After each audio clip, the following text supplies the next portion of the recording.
وعلى آله وأصحابه وأزواجه وأتباعه أما بعد فأعوذ بالله من الشيطان الرجيم بسم الله الرحمن الرحيم ولا تلقوا بأيديكم إلى التهلكة صدق اللہ العظیم۔ اگر مسلمان خواب غفلت سے بیدار ہو جائے، اگر مسلمان خواب غفلت سے بیدار ہو جائے، قسم خدا کی یہ قوم کا سردار ہو جائے۔ بزرگان محترم و عزیزان ملت، آج مسلمان ہر جگہ اپنی تباہی کا رونا رو رہے ہیں اور ہر جگہ ذلیل و خوار نظر آ رہے ہیں۔ ہماری تباہی کا راز کیا ہے؟ ہماری تباہی کے بہت سارے راز ہیں، مگر ایک راز یہ بھی ہے، ہمارے معاشرے میں آج جو چیز پھل پھول رہی ہے وہ ہے گانا سننا۔ مسلمانوں میں اس کا مرض بڑھتا چلا جا رہا ہے۔ آج کوئی گھر، کوئی دکان اس سے خالی نہیں جس میں گانا سننا نہ پایا جاتا ہو۔ اللہ کے رسول صلی اللہ علیہ وسلم ہمیں یہ حکم سنا رہے ہیں کہ مجھے میرے رب نے حالت زنا کو مٹانے اور توڑنے کو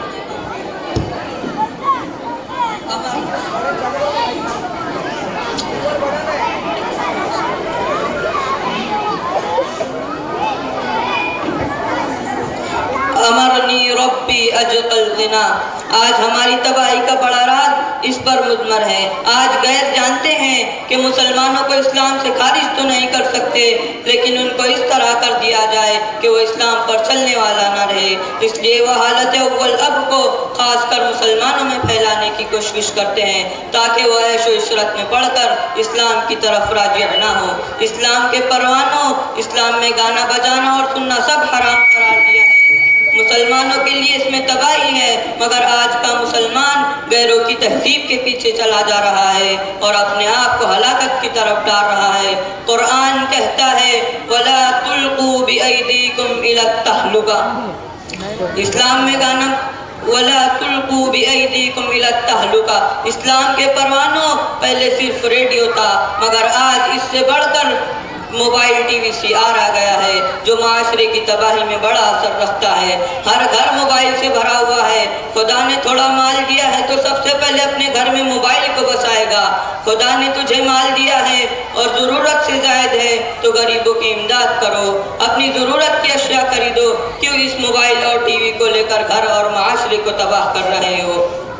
گھر میں ٹی وی چل رہا ہے، گھر کا ہر فرد ایک ساتھ اس کی اڑیلا تصویر کو دیکھتا ہے۔ یہ ٹی وی بہت سی خرابیوں کی جڑ ہے۔ زنا کا اس سے رواج ہوتا ہے، اولاد والدین کی نافرمان ہو جاتی ہے، گھر میں برکت نہیں رہتی، مسائل کا نزول ہوتا ہے، برائیاں، بے حیائیاں، فحش کاریاں، یہ سب چیزیں ان پر پروان چڑھتی ہیں۔ آج لوگ شکایت کرتے ہیں کہ اولاد کہنا نہیں مانتی، تم نے پرورش ایسے انداز میں کی ہے تو پھر شکایت کیا فائدہ رکھتی ہے؟ اسے پہلے سے ہی اسلام کی طرف پھیرو اور دین کی باتیں بتاؤ، پھر وہ کیوں تمہاری نافرمانی کرے گی؟ انسان جیسا بوتا ہے ویسا پاتا ہے، لہذا اپنی اولاد کو دین کی تعلیم دو اور صوم و صلاۃ کا پابند بناؤ، پھر دیکھو کیسے تمہاری فرما برداری نہیں کرتی۔ اور معاشرے کی برائیوں کو انگیز کر لینا یہ سب قومی گناہ ہے، اس لیے پوری قوم کو اس کی سزا بھگتنی پڑتی ہے۔ فطرت افراد سے اغماض تو کر لیتی ہے، فطرت افراد سے اغماض تو کر لیتی ہے، کبھی کرتی نہیں قوموں کے گناہوں کو معاف۔ ملت کے پاسبانوں، موبائل کے اصل میں ٹی وی ہے۔ جس طرح ٹی وی ایسی بیماری ہے کہ آہستہ آہستہ انسان کو ہلاک کر دیتی ہے، اسی طرح موبائل ہے جس کے ذریعے انسان ساری برائیاں کر کے اپنے آپ کو ہلاک کر دیتا ہے۔ حضرت شاہ ابرار الحق فرماتے ہیں کہ موبائل یہ سانپوں کا پٹارا ہے، اس کے ڈسنے والا کبھی نہیں بچ سکتا، وہ ہلاک ہو کر ہی رہتا ہے۔ اس کے ذریعے اسی طرح مسلمان آج حلال کمائی کر رہا ہے اور گانے سن رہا ہے، ٹی وی بھی دیکھ رہا ہے، حلال تجارت کرتے ہوئے حرام کرتا جا رہا ہے۔ مسلمانوں جاگو، نماز قائم کرو اور احکامات خدا بندی پر عمل کرو۔ اللہ تعالی ہمیں صالحین کی فکر نصیب فرمائے۔ ایک شعر کے ساتھ میں اپنی تقریر ختم کرنا چاہتا ہوں۔ یہ شہادت ہے الفت میں قدم رکھنا ہے، یہ شہادت ہے الفت میں قدم رکھنا ہے، لوگ آسان سمجھتے ہیں مسلمان ہونا، وآخر دعوانا الحمدللہ۔